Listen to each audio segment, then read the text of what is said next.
अरे साला बेचो दवा हेने आओ तो बहुत दिन घुमाता हेने होने लंटाई करता खाली खाता बैठ के आ कोनो काम धंधा नहीं के चल हेने आओ जल्दी आओ रखो हो बाद में बात करते नहीं है एगो बाबू चिल्लाता रहन रुक जाओ तनी का चिल्लाता रह बार बार नाम धर के नहीं के बोल जा रुक जाओ तनी चिल्लाता रह बोलो का कबे चिल्लाता रह हां ते दिन भर रात भर फोन पर लागो रहता रे बताओ के करा ले बतियावत रे आप काम से काम रखो ठीक नहीं बोला का काम बते तारा दिन कोनो काम नहीं के बागान उगान में पानी उनी नहीं के देबे के भाई सब गाछी उछी लागल बड़ी सब फूल उल के बागानी में ठीक भाई तन डाल तनी काम से काम रखा अपन ठीक नहीं ठीक बा जा तू जोन पढ़ाई पढ़त तारा नु बहुत खूब हम जानत तनी तू का करत तारा के करा से फोन से बतियावत तारा जना स्कूल में पढ़त तारा ओ स्कूल के हम हेडमास्टर हमी दिल केहू के प्यार में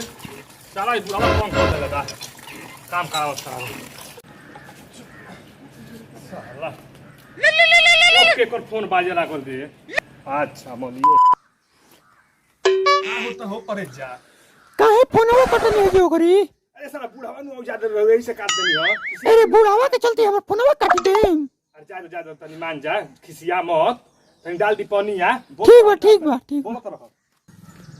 एक करे जाएगो बात कही कही तनी एगो चुम्मा दे दो ना बे पापा जे बाड़न दे दो ना हो काहे खिसिया गइलू का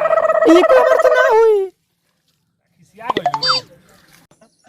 अच्छा ठीक बा धरो बुढ़वा हो तो ठीक बा आवता अरे साला सुधरबे ना आते जी पापा जी कुल हमारा सब ना होई रउए ली डाली हम चलनी ई सुधरी ना हमरा बुझा गई अरे बेट चोदवा के दे चोदवन ओकर नाम हरे ओकर राहुल नाम हो अरे ओकर पापा खुद कहले त हम का करी हम का करी तो कहियो तो मरबो बैठ के हम कहबे करम बेट चोदवा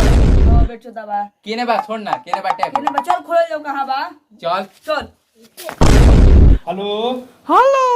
केकरा के फोन लगिल रे सही जगह लागल बा बोली हां तर घेगावा बैठ गेल बा का हो अरे भैया के लइका भरल गीत गवा देले बड़ी सो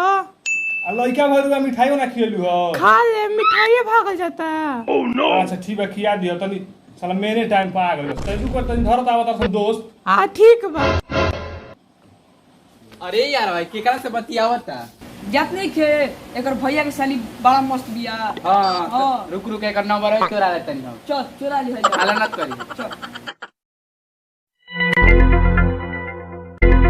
अरे यार भोरी बतियाते रहता है ना देख के जरत आर सरे तोनी के नहीं के मिलत बतियाव के तो काहे हमके जरम जा देख के जरत आर हमारा बुझाता हमें सुनाओ तनी तनी के सबके साथ पके ठीक है जो आओ तो पासवर्ड पता बाटे एक और मोबाइल के हां देखो ली बताओ तू ही खोलबे हाँ। खोल 3690 खुल गई ले जल्दी लिख चल काम हो गया चल हो अरे साली कहां गइलो सो हम मोबाइलवा हमर खुला बा अच्छा बुझाता हम ही खोल ले छोड़ जाए दो तो भागी गइलो सो चल ए जे बैठल जाओ बैठ फोन लगाओ साला रुक लगाओ तनी लगाओ रुक रिंग होता रिंग होता हेलो हां चलो आगे ले हेलो के बोलता खजूर कौन खजूर राहुल के दोस्त अच्छा बोलो ले तू बतिया साला लाज लगता है बात हेलो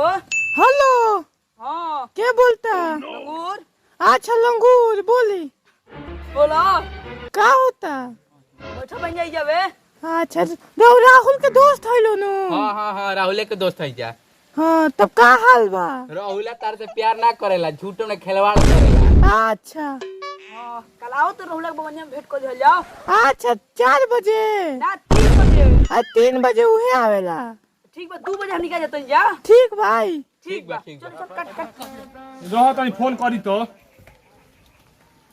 उरी साला व्यवस्था बतावता हां कुछ काम करत होई हां व्यवस्था बताओ चलो व्यवस्था तनी पपिस्टा तुरंत नहीं आउत रे तनी भाई चल तो तुर तो ओ बे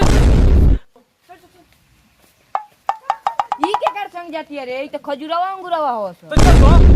चल तो कुछ बतियाओ इनका से हां का हो तो इनके लड़की पटाओ तर सो ओह नो हाय महीना से भराओ तनी पैसा दोसरा से लइका से बतिया रे मत मुंह नहीं क्या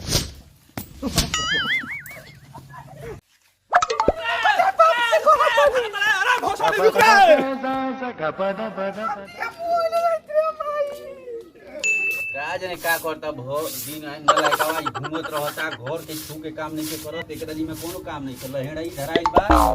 ई साला भर दिन होने से होने कोनो काम काज नहीं है बाबा हो बाबा त लइका मार देला सा का भइलो नतिया हमरा के काहे मारला सा काहे खातिर मारपीट भइलो वही तरी हम कोई नहीं सुन सुनने के लेकर से पतिया तनी मार देला सा ओह नो बताओ तनी चल तो चलो बहुत अधिका भइल